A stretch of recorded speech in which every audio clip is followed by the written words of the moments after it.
ஒவ்வொரு முறை தேர்தல் வரும்போதும் பத்திரிகையாளரும் சரி, இயக்கத்தின் சகோதரர்களும் சரி, பிற கட்சிகளும் சரி, எத்தனை சீட்டில் நிற்க போறீங்க, யாரோட கூட்டணி, இது மனதை தாக்கி கொண்டிருந்த இரவு நேரத்தில். அப்ப நம்ம இயக்கம் ஆரம்பிச்சோன்னா எந்த இடத்துல கூட்டணி, எந்த இடத்துல எவ்வளவு சீட்டு கொடுப்பாங்க, என்ன டிமாண்ட் வைக்கிறது மட்டும்தான் அரசியல். நாம் எடுத்துக்கொண்ட பாதை மக்களுக்காக சேவை செய்ய வேண்டும் என்று எடுத்துக்கொண்ட அந்த கொள்கை அடிபட்டு விடுகிறதே. நாமும் அந்த வழியில் தான் செல்ல வேண்டுமா? ஒவ்வொரு முறை தேர்தல் வரும்போதும் எத்தனை சீட்டு, எத்தனை இடம், என்ன கோரிக்கை என்று சென்று கொண்டிருக்கிறது.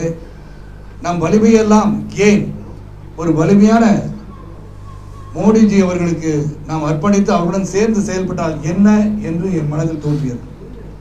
அந்த நேரத்தில் என் மனைவியை எழுப்பி என்னங்க ஆச்சுன்னாங்க. இல்லை, இந்த மாதிரி ஒரு எண்ணம் வந்து கொண்டிருக்கிறது என்று சொன்னார்கள். அவங்க சொன்னாங்க, நீங்க எந்த ஒரு முடிவு எடுத்தாலும் நான் உங்களோட உறுதுணையாக இருப்பேன்.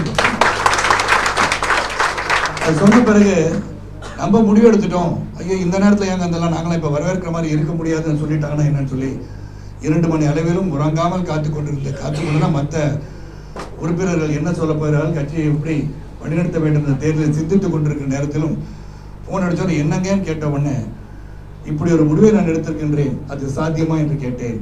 சாத்தியம்தான். நீங்கள் முடிவெடுத்து விட்டீர்களா என்றால், நான் முடிவெடுத்து விட்டேன். என் இயக்கத்தின் சகோதரனுக்காக சந்தித்து விட்டு நிச்சயமாக என் கருத்தை அவர்கள் வெளிப்படுத்துவார்கள், நான் சொன்னதை கேட்பார்கள் என்ற நம்பிக்கை எனக்கு இருக்கிறது. அப்படிப்பட்ட தோழர்களை தான் நம் இயக்கம் கொண்டிருக்கிறது.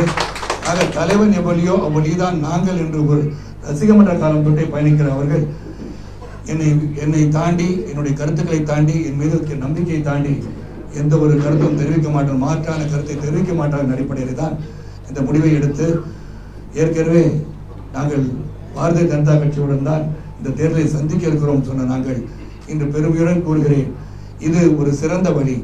மக்கள் பணியில் நாம் தொடர்கிறோம். இந்த பயணம் சமத்துவ மக்கள் கட்சியின் முடிவல்ல, இது மக்களுக்காக நம்ம எடுக்கப்பட்ட முயற்சி, நாளை எழுச்சிக்காக எடுக்கப்பட்ட முடிவெடுக்கிறது. இது ஒரு தொடக்கம், எழுச்சியின் தொடக்கம், நம் நாட்டின் எழுச்சியின் தொடக்கம். ஒரு சாதாரண எளிய குடும்பத்தில் பிறந்த மோடிஜி அவர்கள் நாட்டின் பிரதமராக என்று சொன்னால் சிந்தித்து பார்க்க வேண்டும். கடுமையான உழைப்பு, உறுதி, நேர்மை. நான் எப்படி பார்க்கிறேன் என்று சொன்னால், எப்படி நாம் அனைவரும் பெருந்தலைவர்களை போல் ஒரு ஆட்சி வராதா என்று நினைக்கும் போது இன்று அப்படிப்பட்ட ஆட்சியை தருவதற்கு ஒருவர் இருக்கிறார் என்று சொன்னால் அது மோடிஜி அவர்கள். ஆக நமது இயக்கம் மீண்டும் அடுத்த தேர்தலை சந்தித்து தொடர்ந்து தேர்தலை சந்தித்துக் கொண்டே போகிறது பதிலாக, ஏன் நமது சக்தியை மற்றொரு சக்தியுடன் இணைத்து செயல்பட்டால் என்ன என்ற எண்ணம் எனக்கு வந்ததன் அடிப்படையில் தான் இன்று உங்களையெல்லாம் சந்தித்து உங்களின் பெயர் ஆதரவை பெற்ற பிறகுதான் அவர்கள் அதை ஏற்றுக்கொண்டிருக்கிறார்கள். இங்கே இன்னொரு விஷயத்தை நீங்க பார்க்கணும், ஏன்னா இந்த இடத்துல சொல்லி ஆகணும். ஏன்னா பத்திரிகை சகோதரர்களிடம் 100 கேள்வி, 1000 கேள்வி, 10,000 கேள்விகள் இருக்கலாம். ஆனால் அதுக்கு காலம் இருக்கிறது, அதுக்கு பதில் சொல்ல நேரம் இருக்கிறது.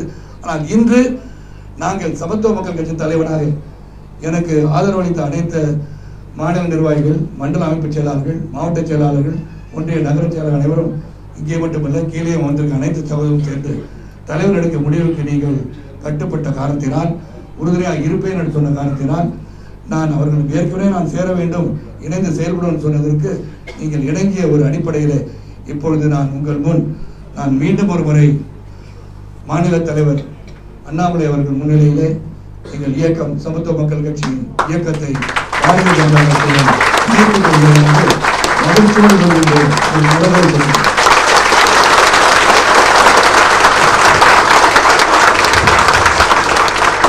பயணம் நிச்சயமாக ஒரு வெற்றி பயணமாகும். நமது நாட்டின் ஒற்றுமைக்காக, நாட்டின் பொருளாதார வளர்ச்சிக்காக, வருங்கால இளைஞர்களின் நன்மைக்காக. இன்னைக்கு ஒரே ஒரு கருத்தை இங்கே சொல்லணும்னு ஆசைப்படுறேன். இன்னைக்கு அந்த போதைப் பொருள் எப்படி நமது இளைஞர்களை சீரழித்துக் கொண்டிருக்கிறது சிந்தித்து பார்க்க வேண்டும். அதற்கெல்லாம் நாம் ஒரு முடிவு காண வேண்டும் என்று சொன்னால் மோடிஜி அவர்களால் முடியும், அதை நிறுத்த முடியும் என்பதை உறுதி கூறி, ஏன்னா வருங்கால இளைஞர்கள் 2025 அதிகமான இளைஞர்கள் உள்ள நாடு இந்தியா என்று இருக்கும்போது அந்த இளைஞர்களை சிறந்த வழியிலே வழிநடத்த வேண்டும். ஆனால் போதைக்கு அடிமையாகி விட்டார்கள் என்று சொன்னால் நமது நாட்டின் பொருளாதாரம் ஒற்றுமை பாதிக்கப்படும் என மனதில் வைத்துக் கொண்டு ஒரு வலிமையான அரசு, வலிமையான ஆட்சி மத்தியில் இருக்கும் போது அது மீண்டும் 2026 நாம் தேர்தலை சந்திக்கும் போது தமிழகத்திலே பாரதிய ஜனதா கட்சி வெற்றி பெற்று ஆட்சி பெறும் அளவிற்கு நாம் உழைப்பு இருக்க வேண்டும் என்பதை கேட்டுக்கொண்டு எங்களை வரவேற்பமைக்கு நன்றி கூறி உங்களுடன் சேர்ந்து சிறப்பாக செயல்படுவோம் என்று உத்தரவாதம் அளித்து விடைபெறுகின்றேன். நன்றி, வணக்கம். செய்திகளை உடனுக்குடனும் துல்லியமாகவும் தெரிந்து கொள்ள சப்ஸ்கிரைப் பண்ணுங்க.